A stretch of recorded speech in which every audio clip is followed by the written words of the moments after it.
ഇളം കാവിലെഴും അമ്മ ഭഗവതി, ഇടം നെഞ്ചിലിടം നൽകിയ ഇളമുറത്തമ്പുരാൻ, സാക്ഷാൽ മാതംഗ തേജസ് ഗജരാജകുലപതി ഇളമുറത്തമ്പുരാൻ, ഇത്തിത്താനം വിഷ്ണു നാരായണൻ.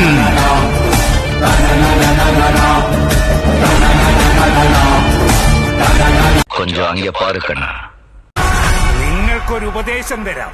ഒരു കാലത്തും നിങ്ങൾ അയാളെ എതിർത്ത് നിൽക്കാൻ പോകരുത് സാർ.